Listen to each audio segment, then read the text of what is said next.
Hi everyone, and welcome to another Sketchbook Sunday episode. Today I'm going to be painting some lilac flowers in almost real time, and I'm also going to be chatting about random things. I actually had a different video uploaded, or rather scheduled for today, but in light of the recent world events with this coronavirus going around, I've had a lot of time to paint some flowers this weekend, so I decided to upload this video instead and, talk about the repercussions of this virus and whatnot. If you don't care and the virus gives you anxiety, then you can just mute the video and still watch the lilacs that I'm painting. But yeah, this is my first time painting lilacs, so I was sort of experimenting. And I know a lot of you have expressed that you want to see me paint in real time because I know I speed up my videos quite a bit. So I've kept this one at almost real time, but there are segments where I do speed it up because, there's only so many minutes you can watch me doing the exact same thing. So let me know if you like this style or you want me to go back to my 3 to 6 minute speed tutorials.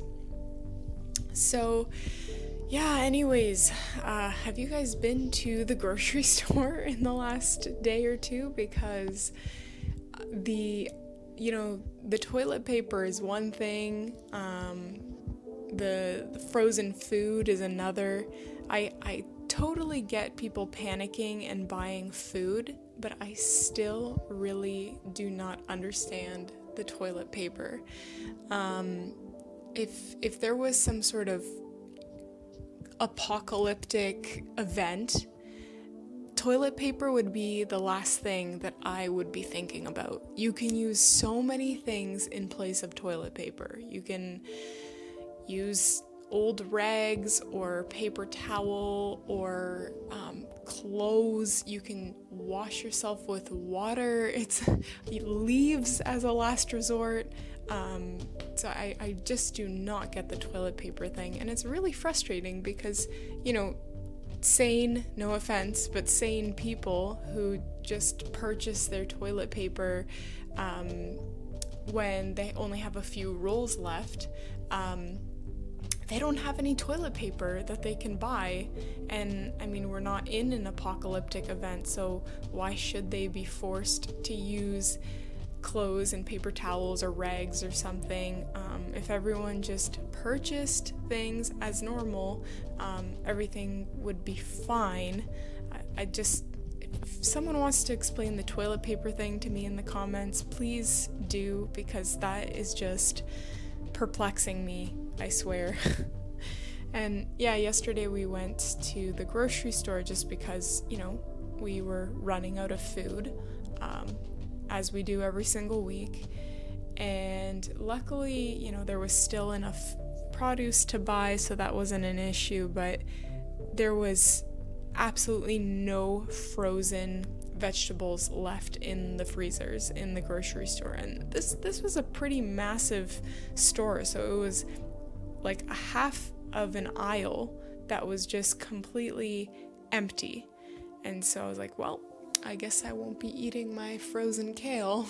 And the vegetables were also pretty low, but it wasn't like the toilet paper situation, So we just bought the things that we needed.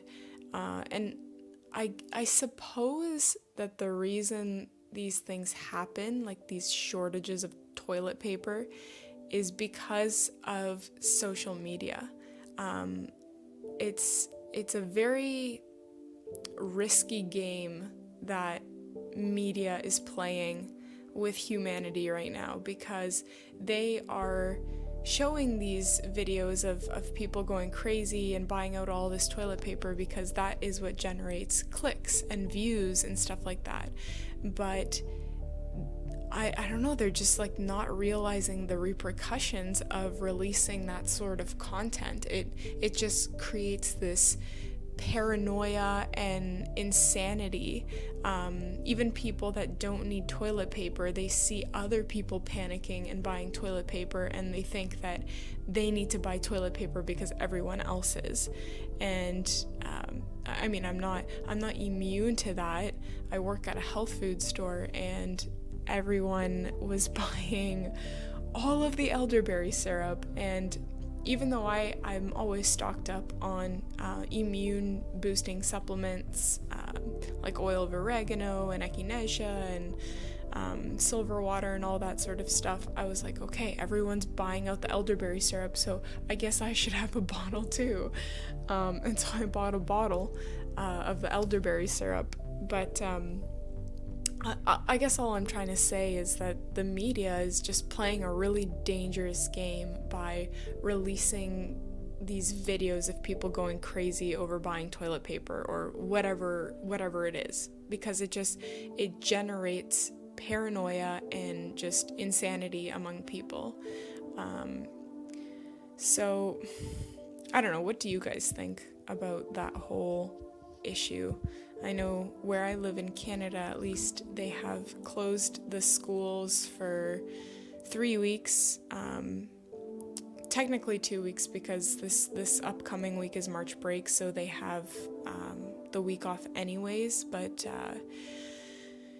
the following 2 weeks are also canceled, and they've closed all sort of public spaces like libraries, and I also teach at the university in my area, and they have stopped all in-person classes, and so now I guess professors and all of the teaching personnel are sort of scrambling to try and come up with alternative forms of education, online education, because of course the universities cannot lose out on the precious tuition, right?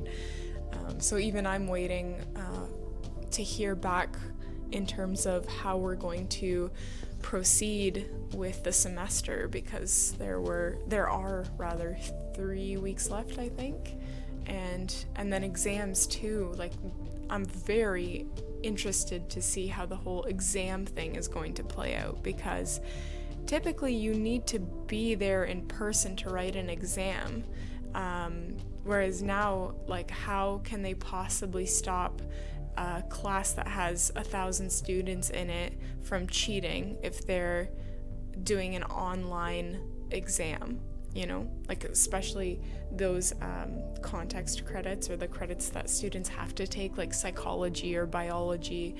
I don't know, how do I say this? I'm not necessarily scared of the virus itself, because I'm a young and healthy person, and I if I were to get the virus, I would, be out of it for a few days or a couple weeks, however long it takes, and then I would be good.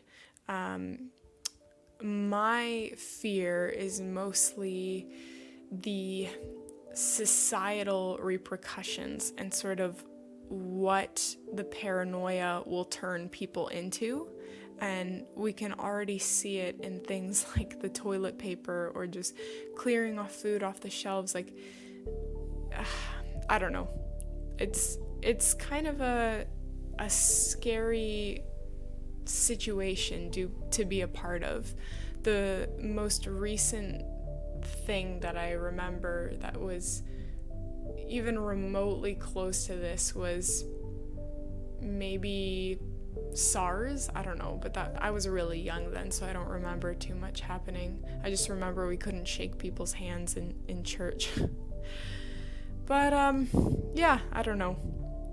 I hope that you guys enjoy your time off, because I'm sure if you live in Canada or the States, this virus has affected your life in some sort of way, and you probably have a lot more spare time now to sit at home and do stuff. So anyways, thank you very much for watching my video, guys. Please don't forget to subscribe, because I do put out regular watercolor videos and tutorials, and be sure to hit the like button because it helps me grow my channel.